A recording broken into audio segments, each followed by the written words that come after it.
Hello students, I am Neena Jindal. Today I will teach the topic potentiometer.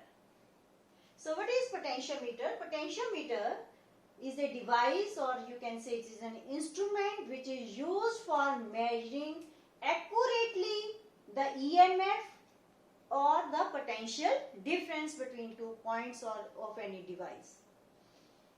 So accurately the EMF, हमने EMF पीछे भी पढ़ा है, ठीक है?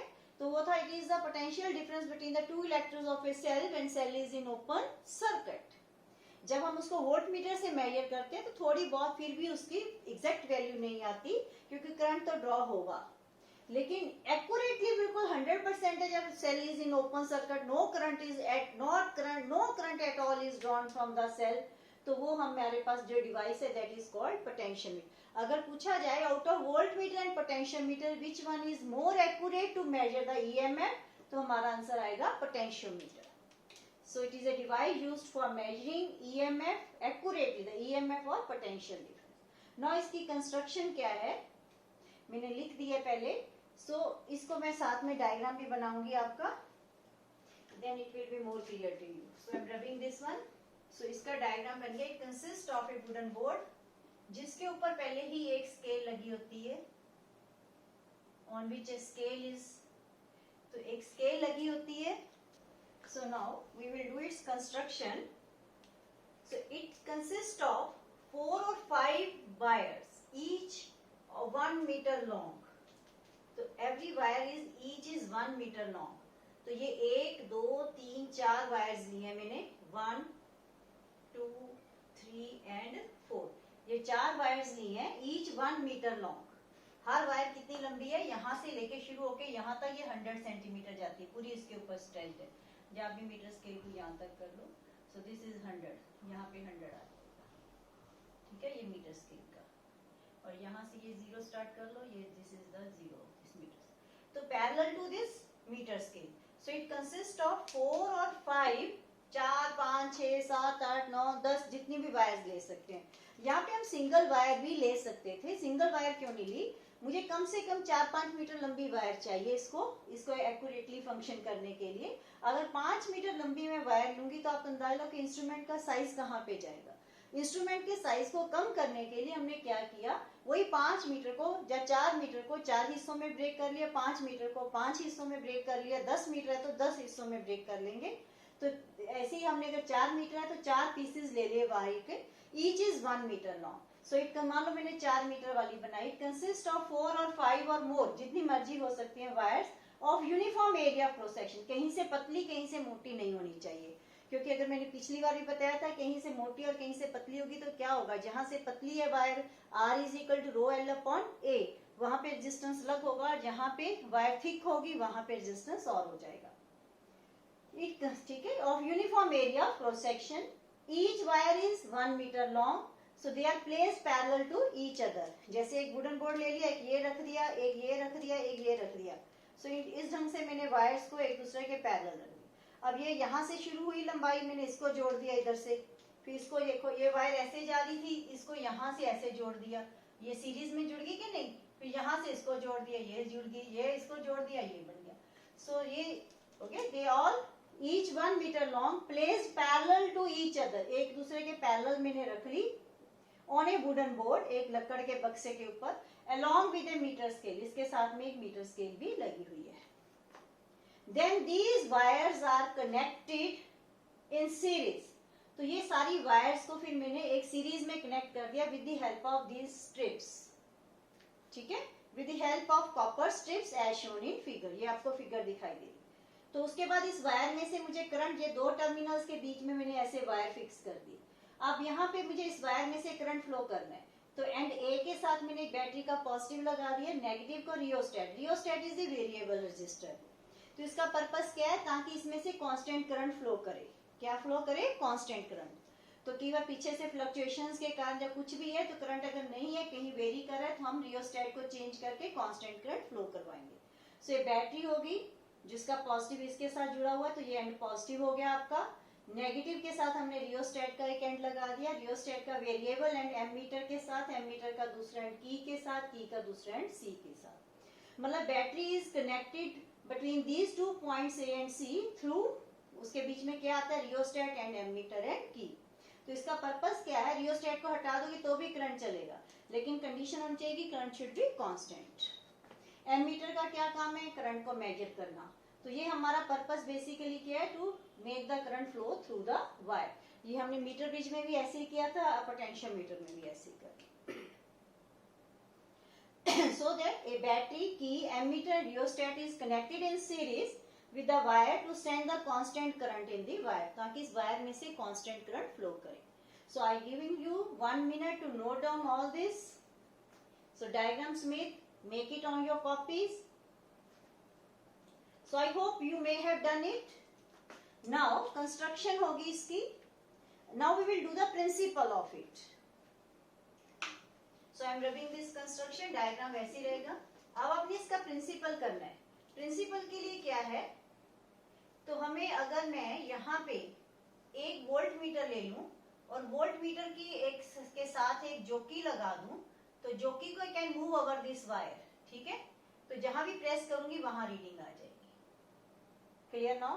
तो मान लो इसके संग से इसमें कांस्टेंट फ्लो कर रहा है, तो मैंने एक वायर ले ली और इसके साथ ये लगा दी, जोकी लगा दी। तो इस जोकी को मैं वायर को यहाँ से ऐसे करके मूव कर सकती हूँ। तो मैं देखूंगी जैसे जैसे ये जोकी को मैं इस साइड पे मूव करती जाऊंगी, तो मेरा V की वैल्यू इंक्रीज करती जाएगी। V की वैल्यू क्या करेगी, इंक्रीज करेगी।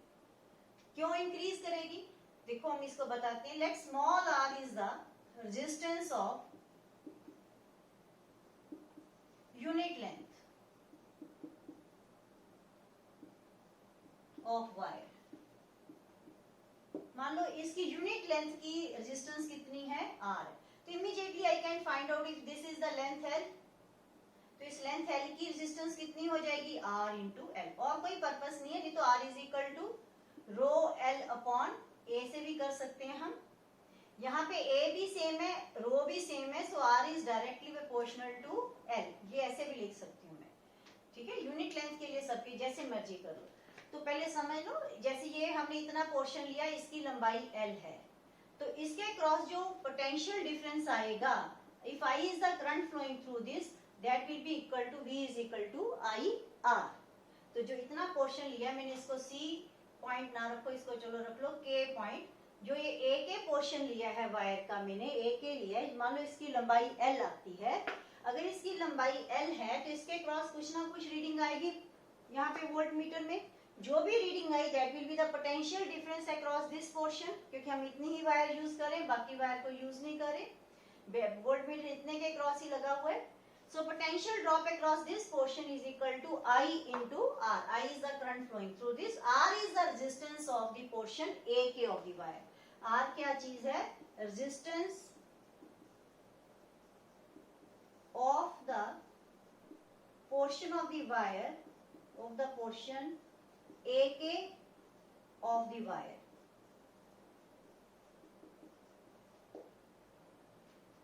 ठीक है, आप ये भी कह सकते हो resistance between of the wire between points A and K। जहाँ लिख सकते ये वाला पोर्शन हमने यूज किया, resistance of the portion AK of the wire. इसकी रेजिस्टेंस कितनी है, R है, और इसकी लंबाई कितनी है, L है। ये 1 2 3 में हम रख कर रही हूँ, आपको समझ आ गई कि ये 1 2 3 4 वायर्स ली थी हमने, ठीक है। अब V हमारा कितना आ जाएगा, therefore V is equal to I into R। आपको फर्दर पता है R किसके इक्वल होता है, rho is the resistivity of this wire, L upon A, where A is the area of cross section. So out of all this V की value ये आ गई हमारे पास। I कांस्टेंट करंट फ्लो कर रहा है, so I is constant. Resistivity ये भी कांस्टेंट है। एरिया ऑफ क्रॉस सेक्शन हमने बोला सेम है, ये भी कांस्टेंट है। ये भी टाइम के साथ अब इस वायर के लिए वेरी नहीं कर रहा। इसका मतलब क्या रह गया हमारे पास, L। So from this it is clear that V is directly proportional to L। L क्या है, length of the portion AK of the wire. So what is L? L is the length of the, इधर लिख देते हैं। So what is L? So हमने देखा कि V is directly proportional to L आ गया। V is directly proportional to L, where L is the length of portion AK of wire, ठीक है। तो इसका मतलब हमारे पास क्या आ गया, V is proportional to L।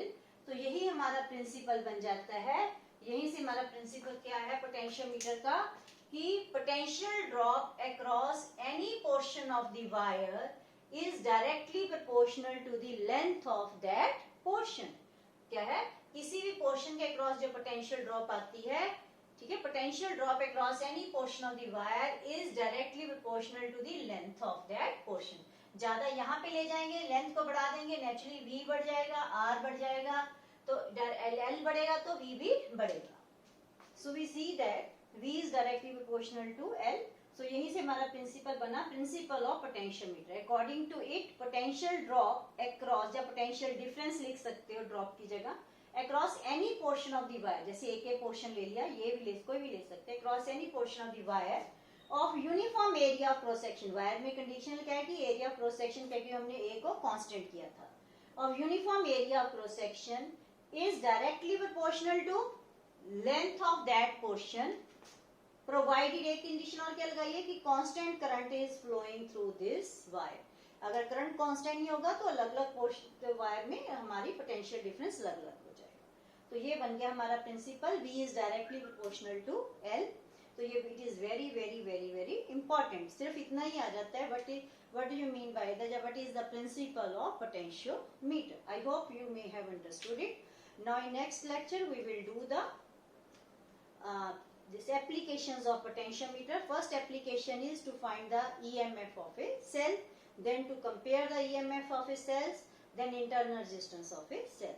So now we will do an application of potentiometer, that is to measure the EMF of a cell using potentiometer.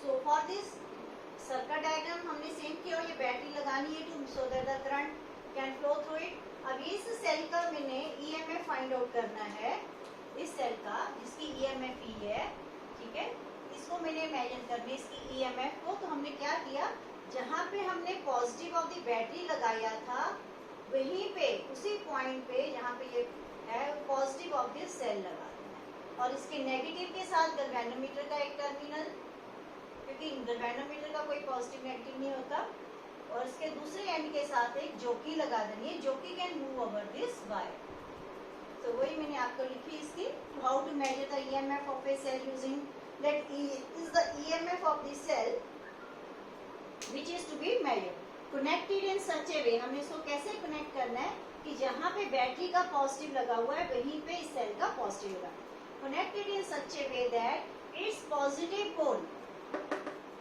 is connected to the end A of the wire where, ठीक है, कहाँ पे लगाना है, and A पे लगाना है, कहाँ पे, यहाँ पे positive of the battery is connected, clear. और जो इसका नेगेटिव पोल है, इसको one terminal, negative pole of the cell is connected to one terminal of the galvanometer, galvanometer's other end is connected to jockey can move over the wire. So मैंने पहले ऐसे show कर दिया, अब हमने दिखा देना कि जोकी can move over the wire. तो ये जोकी है, कहीं भी आप इसको एरो दिखा दो, एरो मींस ये J आ जाता है, जोकी का पॉइंट आता है, शो क्लियर नाउ। अब जब constant current will flow through this wire, तो हम जोकी को यहाँ से मूव करना शुरू करेंगे। पहले इसको टेस्ट, ठीक है, इसको मूव करते रहेंगे, यहाँ पे रीडिंग आती रहेगी। Find out A point on the wire, यहाँ पे गैल्वेनोमीटर जीरो डिफ्लेक्शन देगा, इसको चेक करेंगे। अगर पहले मैं जोकी को यहाँ पे लगाऊंगी, मान लो जो गैल्वेनोमीटर की डिफ्लेक्शन है ऐसे होती है 0 30 30, ठीक है।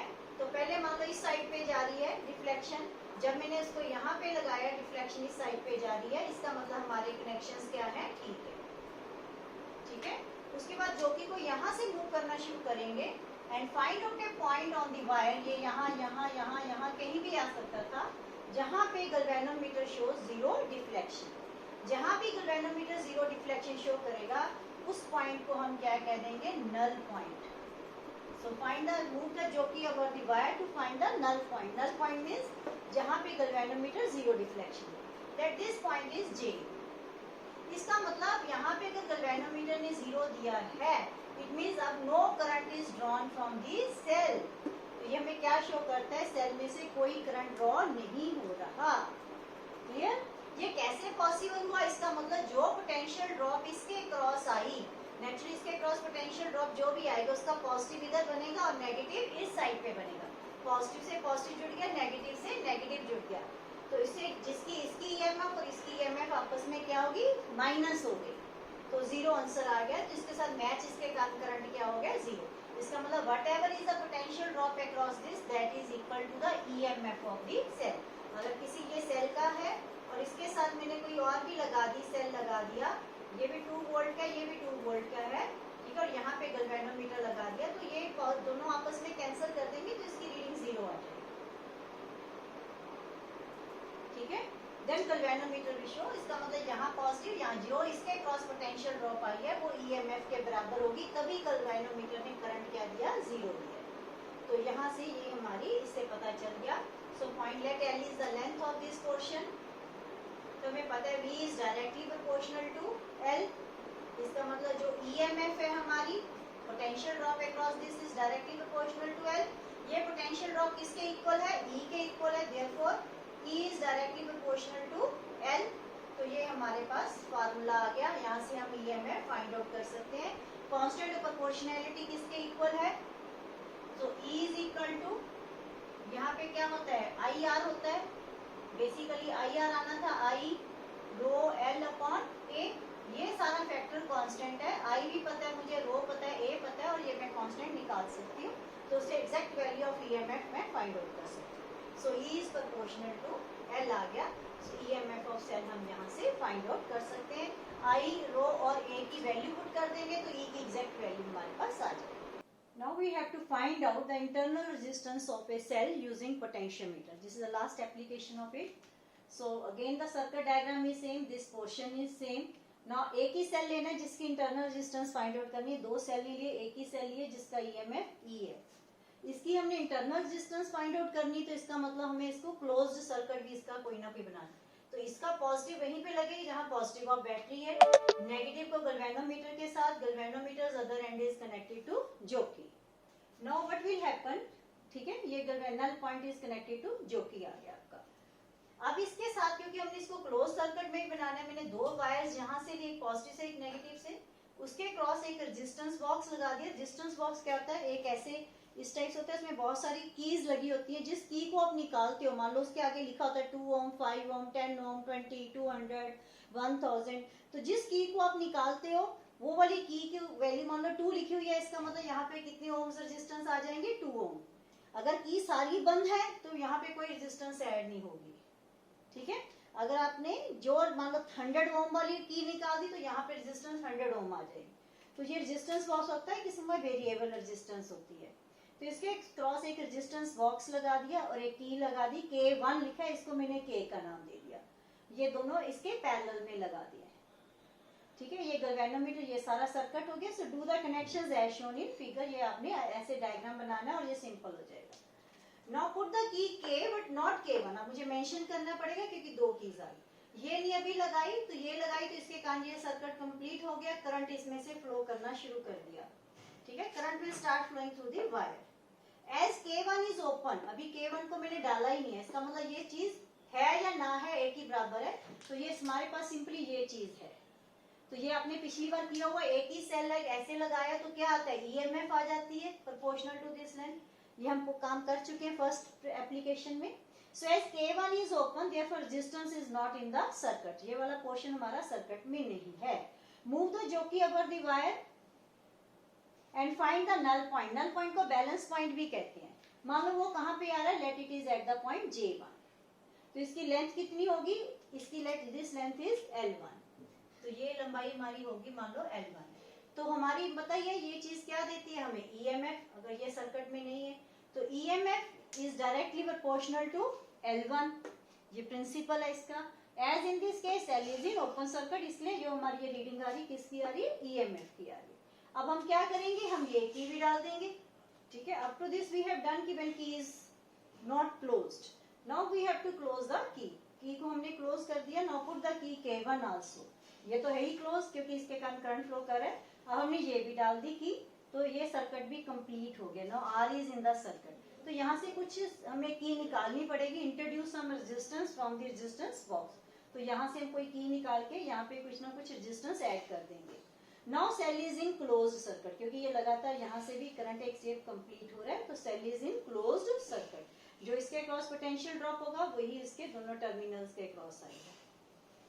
Now cell is in closed circuit. Now again move the jockey over the wire and find the null point. Let it is at the point J2. Naturally terminal potential difference कम होता है तो पहले आएगा J2। इसकी लंबाई कितनी होगी AJ2 की? L2 आ गई। ठीक है, हमने देखा कि AJ2 is equal to L2 और सेल क्लोज सर्किट होने के कारण जो ये लंबाई है L2 है, ये हमें रीडिंग किसकी देगी? Potential drop across this portion will give us the reading of terminal potential difference. ठीक है, नॉट ऑफ ईएमएफ, क्योंकि cell is in closed circuit. Therefore इसको V से डिनोट करते हो, that is the potential difference. इसको PD का मतलब पोटेंशियल डिफरेंस या drop across AJ2। So V is directly proportional to L2। सो अब मैं 2 मिनट इधर हो जाती हूँ, आप इसको नोट कर लो। अब हमारे पास आ गया E is proportional to L1। So therefore E upon V is equal to L1 by L2। हमने निकालना R है। R का फॉर्मूला हमारे पास आया था small r is equal to E upon V minus 1 into capital R। ये हमने स्मॉल r का फॉर्मूला किया था, E upon V minus 1 into capital R। So E upon V की वैल्यू कितनी है? L1 by L2 minus 1 into capital R। Capital R हमें यहाँ से पता है, L1 L2 की वैल्यू पता है, हम स्मॉल r यहाँ से निकाल सकते हैं। So this is the formula for internal resistance. So with this article is complete. Hope you may have understood. Thank you. Stay home, stay safe.